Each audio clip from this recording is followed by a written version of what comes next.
Il est presque 10 heures. L'auteure Sophie Toris a rendez-vous à la bibliothèque d'Arvida dans le but d'y rencontrer les usagers et son histoire. 15, c'est le nombre d'heures que Madame Toris doit consacrer pendant 8 semaines à la bibliothèque. Il s'agit d'ailleurs d'une première résidence de création littéraire pour la bibliothèque d'Arvida. Au terme de ces 2 mois, l'écrivaine devra écrire un conte jeunesse. Madame Toris estime toutefois qu'il s'agira d'un conte qui plaira aux petits comme aux grands. Il n'y a pas vraiment d'âge défini, là. C'est un conte pour la jeunesse.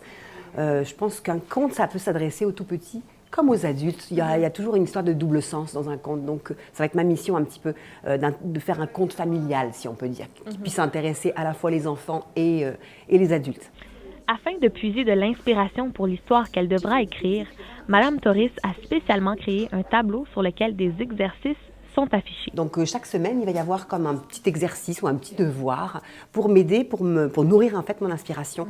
Donc le premier exercice que j'ai mis, je cherche des personnages réels ayant vécu ou vivant à Arvida qui puissent être de la graine de héros en fait. C'est au 2e étage de la bibliothèque que Sophie Toris s'installe au bord d'une fenêtre, assise sur un canapé vert pour travailler. Dans son carnet rouge, elle écrit tout ce qu'elle découvre et apprend concernant la ville d'Arvida. Depuis le 20 mars dernier, soit le début de la résidence, Madame Toris recueille tout sur son passage. Des anecdotes des commis de bibliothèque, des archives, l'histoire patrimoniale d'Arvida et les idées de jeunes enfants.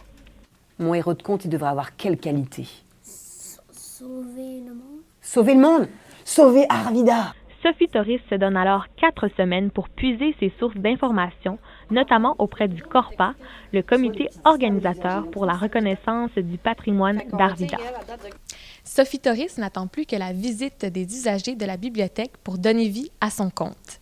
Ici Maïka Lamquin, ATM Nouvelles, Saguenay.